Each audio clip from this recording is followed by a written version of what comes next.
Lord B and Jester talking about everything from crystals, vibrations, comics, technology, cartoons, magic, meditation, herbal remedies, etc. Whatever comes to mind, just going on tangents and rambling on. Ladies and gentlemen, welcome to what we call the Riff, the realm of infinite frequencies. This is the Tangent Podcast, Episode 4, Superpowers and Such. I am Jester D. Wild One, and the other half of my hosting crew is Lord B. How you doing today, buddy? How is everyone else? I am well. Yeah, everybody's doing great. The crew's doing good. Our producer's doing great. The person that shells out all the money for this podcast is doing good. How's the good grip, though? The grip boy? I don't remember what they're called exactly, but that's like a weird... Dude, it's grip, man. It's grip. He's got the grip. Difference of pink and purple? The grip. All right, so I got some news here before we go into our topics and stuff for this show. One news is, I don't know if you know who Joe Hill is. He's the creator of the Nosferatu comics. He got signed on to make a DC horror content. So DC's coming out with a horror line. That'll be sweet. I wonder if it's going to be like Justice League Dark, have a little Constantine man thing. That would be pretty dope. I haven't seen anything pretty awesome. Horrific from DC. Well, Batman's in it, which is cool, and they got the House of Secrets, demons, magic. That'd be amazing. The character called the Demon, or Etrigan the Demon. I really like him. I've never heard of that. He's magic, he's demon, and I think he's one of Darkseid's children, also. Along with Orion. He's pretty cool, too. The Nosferatu actually is getting a TV adaptation to it. I think it's going to be on FX. That'll be fun. Which FX is doing a really good job on bringing out comic book adaptations, like Legion. I've watched an episode and a half of that so far, and it's blowing my fucking mind, that's for sure. And you're an expert. Yeah, I'm so an expert on Legion now. I mean, I know all the similarities and differences. Yeah, right. Mm-hmm. And the second piece of news I have is Power Rangers number 40. That's still a thing, apparently. And something happened where it cracked all the Power Ranger universes. So I'm guessing, Dino Thunder or whatever they... I was just going to say the Dino and... Yeah, I stopped following after the movie, the first movie. And but it's... The Ooze? I love the Ooze. Yes, the Ivan Ooze. Having all the parents, almost go off a cliff. They wouldn't make that nowadays. They really wouldn't. Well, maybe. I don't know. But apparently what if you know it's going to stop? Right. It's being led by the White Ranger, and apparently Lord Zed is back as the bad guy. He banished Rita Repulsa. I only read a little bit of it. That's what I thought. I'm like, again? Didn't he do that before? Make my monsters grow! Yeah, How many times you got to send that bitch to the moon? Honestly. Well, we have many moons, so... Yeah. Many moons. All right, well, let's dive into our favorite storylines in comic lore. What's your favorite storyline? Mine would have to be Death in the Family, simply because it shook my brain a little bit. The fact that he cut off his face, and then sewed it back on to his face, just to look different and get out. That's what just kind of... It brought a whole new aspect to the Joker character, for one. I'm not remembering a whole bunch from it, but that, because it stuck out. It just stuck out in my head. And I think they did... You should have saw the cover of the comic. It was really cool. I think I did. But everybody else should, too. I may or may not have that. I had gotten a complete chronological book about the Joker from movies, video games, comics, and all that stuff. That was a really great book, and it came with a mask of, the version of the Joker where he cut off his face and stuff. It had all the stitch marks and everything on it. So that was my favorite storyline from comic lore. And I suppose you want to know mine then? I really, really do. I'm itching to hear what your favorites. I know you said you have a lot.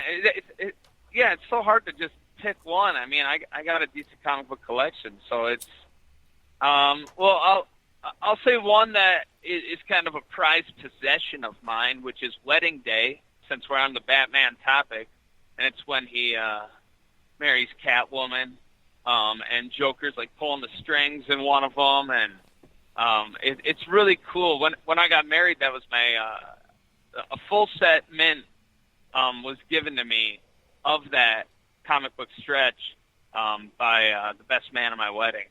So it's one of those that's really cool. Another one in the comic book that's really good, and even the little cartoon movie of it, I think like the show The Flash was pretty good, but I honestly like the comic book and the little cartoon storyline a little bit better. Which TV Flash are you talking about? Paradox. Well, the one with the guy, the humans, the real people. The new one, the newer one. Yes. Because wasn't there a Flash show back in the 50s or something? Oh, you're talking about Flash Gordon? Oh, yeah. He'll Flash save Gordon. every one of us. No, that's not that Flash. Okay, that okay. Flash was a football player who then went to space and saved the universe by deflecting a horde of creatures who had like angel-like wings. Fun movie, horrible graphics to nowadays, but really fun to watch if you ever get to her. But that's not the same Flash. He just happened to have that name, Flash. Right, Flash. I'm talking Flash about Barry Gordon. Allen. That guy's real name was Flash Gordon. The other Flash, who could run really fast, is Barry Allen in the cartoon. And then there's other names, too. So, which awesome. is confusing if you get too deep, kind of like Captain Marvel, and Captain Marvel originally being Shazam, and Captain Marvel originally being Miss Marvel, but now being called Captain Marvel because Shazam is now called Shazam, which is confusing because Shazam is the magic word that turns him into Captain Marvel, and Shazam is the wizard that gave him the power, who's immortal. So it's everywhere. It's fun, though. Another one of the storylines that I'm intrigued to read is the one where they reverse the roles of Bruce Wayne and his dad, and his dad's Batman. That's Flashpoint Paradox. That's a great different look at the whole story. Yes, but basically when he went back in time, he created a ripple effect that, like, he went back in time to save his mother. When he did that, it created a ripple effect through time and altered other main events in history. So instead of his parents getting shot, Bruce Wayne was shot, his mom turned into the Joker, and his dad became Batman. That's fucking wicked. It's a really good storyline. I really like that one. I would really like to see an adaptation where they bring the Joker as a female. I think that would be interesting as hell. Mm-hmm. But it most likely would have to involve the Flashpoint Paradox. No, because as I said, it alters the timeline. So the time prior to Barry Allen would, and I'm just using the one name everyone probably knows, that would change and alter, or that wouldn't show up till later. So Okay. Batman and Gotham is his own thing because Flash doesn't get his powers until he's older, who is much younger than Bruce Wayne. So his dad would be Batman, Joker would be his mom, years before he existed. So you could easily do a storyline without. You could conclude it, or you could show a weird ripple effect in the beginning that only the in-the-know people would understand, but wouldn't need to know to love the story. Right, they'd be able to be attached right away. Yeah. Awesome sauce. So, next topic, worst superpowers. And you said you had a couple of these, and I'm really interested to hear. There's a couple that are Pointless? Pretty fun. Really pointless. One of them is on Marvel, and his name was Longneck. I believe that was his Daddy name. Longneck? Basically, his power was he could elongate his neck. And the part that sucks is he died when he lost his powers because his neck broke. It's really insane. And then there's also, if you guys remember, if anyone's seen, and I'm pretty sure you have, seen Deadpool 2, Zeitgeist, Yes. the guy with the stomach acid issue, who could vomit on command, and it was stomach acid that was very strong. In the comic books, he got drunk, came home one night, vomited on his girlfriend, and melted her face off. Oh, Jesus. That's in the comic books. I mean, it could be a good power at some point. It sounds like it could work in a sticky situation. If used properly, there's probably ways. I mean, there's that character in the movie Sky High who had very strong powered spit. He could spit and it would melt shit just like acid. Shout out, that's a great movie. Oh, definitely. And then there's Color Kid, who could change the color of... He's anything. our arch enemy, right? Yes, because we can't properly see colors. Because he's Oh, you constantly changed changing something? them. Prove it. Yeah. So he could change the colors of items or people. And I'm are talking these like bright colors? Colors of the rainbow. Oh, wow. Yeah, well, any color. But it wasn't like... It wasn't like a changing gradient races. Tone. It was a direct color. So he would turn you yellow, and you would be the same shade of yellow across your whole body. You know what I mean? Like really Like a dandelion. blue or purple or whatever. Yeah. Now here's another one on the rainbow spectrum. That is why would you whatever? Her name is Rainbow Girl.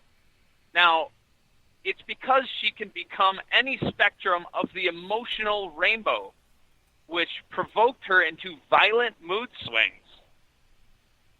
You just blew That's my her mind power. for a second. I'm like, wait, what? She's happy as fuck, and then she wants to kill you, and then she loses her mind, and then she's sad as shit. She can... I mean, these are real superpowers. These are real comics. Wow. And then there's Matter Eating Boy, who was in DC, and he would eat matter, fences, trees, metal, whatever. He could eat it. Why? What's the point of that? He could get through a fence. Did he have like at the speed that he could chew? Did he have a food compressor stomach or something? Disposal? I didn't delve too entirely deep into it, but I was gonna say, how does his poop come out? Hopefully in the shape of solid gold, or Solid gold. Which brings me to another one, which is Gold Ball Guy, who could launch gold balls out of his body that weren't actually made of gold; they're just golden colored. So it's fool's gold. I don't even know if they were metal. It could just be bouncy kickballs of gold that he would throw and launch out of his body to I just heard that ball hit whatever my face. reason.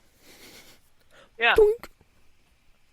So I know you had some things to talk about of similar and the ways that the movie adaptations differ from the comics. I would say just choose a movie and tell me the difference. Well, the X-Men Apocalypse, All right. the Apocalypse character was like the same height as them, when in the comic book he was a mass to be reckoned with. I mean, Marvel made Thanos how he's supposed to look in the comics and cartoons, but Apocalypse just looks like a cancer-ridden old man who's the wrong shade of color. Damn. Not to mention they jump through a bunch of stuff and don't explain a lot of things, which, if you go too in-depth, it, kind of ruins stuff because they jump story